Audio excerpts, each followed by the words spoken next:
నల్గొండ మీ అందరికీ ఎరక సరే మొత్తం వాళ్ళే గెలిచారు కాంగ్రెస్ వాళ్ళే కానీ ఇక్కడ అంటారు కదా ఎక్కువ మంది అయితే మజ్జిగ పలసగా అవుతుంది అంటారు చూడు అట్లా అయిపోయింది ఇలా ప్రభుత్వ పనితీరు కూడా అట్లా అయిపోయింది ఎక్కువ మంది ఆళ్ళే అవుడుకు అందరు ఆళ్ళే గెలిచుడుకు అందరు పోయి అనలే చేరుడుకు మొత్తానికి అది ఆగమాగం అయిపోతూ ఉన్నారు ఇక్కడ పరిస్థితి పార్టీ పరిస్థితి నల్గొండ జిల్లాలో అంటే ఇప్పుడు మనకి ఎరక సూర్యాపేట జిల్లా తుంగతుర్తి అది ఉమ్మడి నల్గొండ అయితే నేను ఏమంటా ఉన్నట్టు సూర్యాపేట జిల్లా తుంగతుర్తి నియోజకవర్గం ఏదైతుందో మందుల సామెలు గెలిచిండు ఎమ్మెల్యేగా ఆ గెలిచిన ఎమ్మెల్యే పొల్లు ఏదో సంపాదించుకుంటుండే ఏదో ఆయన నల్లాడుతుండే ఆయన పని అని ఉన్నాడు పక్కపంటి చామల కిరణ్ కుమార్ రెడ్డి అంటే రెచ్చిపోతాడు ఎవరి మీద ఇటు కేసీఆర్ ఫ్యామిలీ మీద ఇటు కేటీఆర్ పైన ఇక ఆయన నోటికి వచ్చింది మాట్లాడతాడు ఎందుకంటే మొదటిసారి గెలిచిండు సరే అత్యుత్సాహం ఉంటుంది ఇక ఏదో అంటారు కదా కొత్త బిచ్చగాడు పొద్దరగాడు అన్నట్టు పొద్దున్న దాకా ఇక అదే పని మీద ఉంటాడు ఆయన పనే అది ఇక ఆయన అట్లా ఇడిచిపెట్టారు అన్నట్టు ఏమంటారు కదా పోషమ్మకు పోతుని ఇడిచిపెట్టిన వాళ్ళు ఉంటారు చూడు అంటే నేనన్నమాట కాదు మళ్ళీ అది కిరణ్ కుమార్ రెడ్డి గురించి పబ్లిక్ అంటున్నమాట పోషమ్మకి పోతుని ఇడిచిపెట్టారు కాంగ్రెస్ పార్టీ వాళ్ళు అందుకోసమే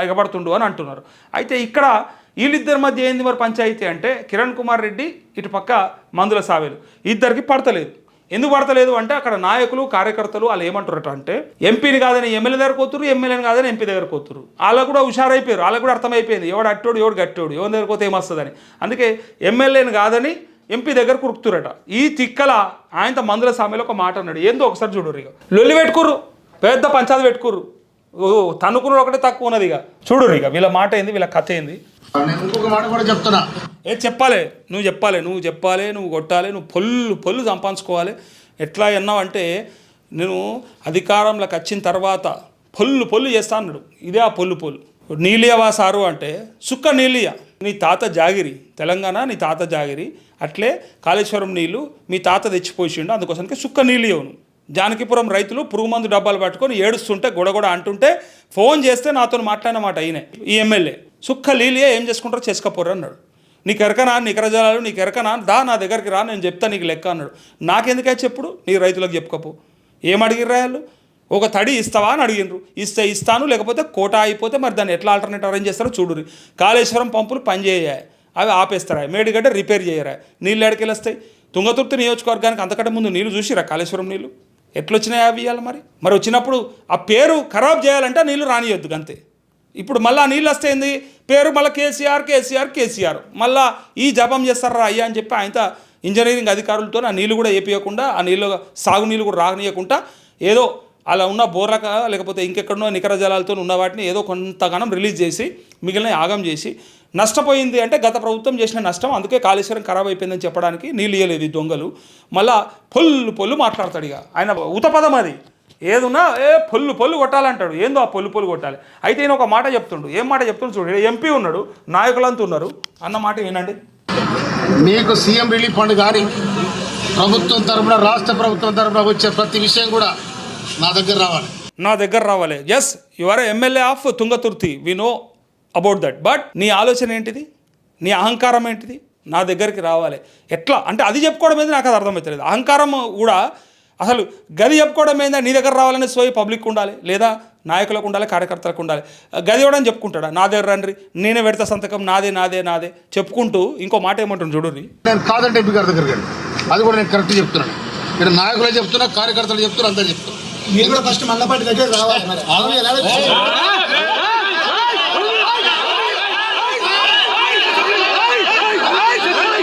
నేను ఇంకొక మాట కూడా చెప్తున్నా మీకు సీఎం రిలీఫ్ ఫండ్ కానీ ప్రభుత్వం తరఫున రాష్ట్ర ప్రభుత్వం తరఫున వచ్చే ప్రతి విషయం కూడా నా దగ్గర రావాలి వచ్చిన తర్వాత నేను కాదంటే ఎంపీ గారి దగ్గరికి అది కూడా నేను కరెక్ట్ చెప్తున్నాను ఇక్కడ నాయకులే చెప్తున్నా కార్యకర్తలు చెప్తున్నా అందరూ చెప్తున్నా మీరు కూడా ఫస్ట్ మల్లపాటి దగ్గర రావాలి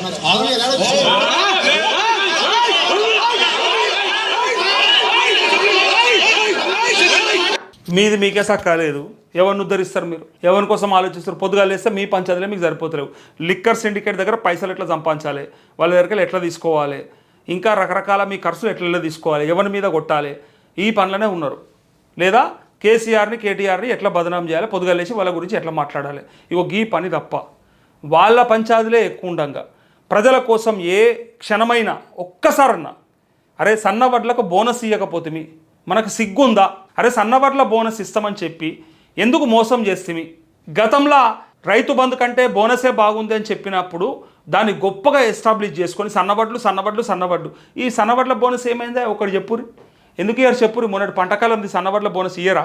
ఎందుకు రిలీజ్ చేస్తలేరు? ఎందుకోసానికి వేయమన్నారు మరి సన్నవడ్లు? ఎవడు చెప్పమన్నాడు మీకు? నేను చెప్తున్నా కదా, వీళ్ళతో ఏది కాదు, అన్నీ ఒక్కటోసారే మొదలుపెట్టినప్పుడే మొదలే కథం ఆరంభ శూరత్వం అంటారు చూసినావా? ఆ ఆరంభ శూరత్వం చేస్తారు వీళ్ళు. అంతకుమించి పెద్ద గొప్పతనం ఏం లేదు వీళ్ళది.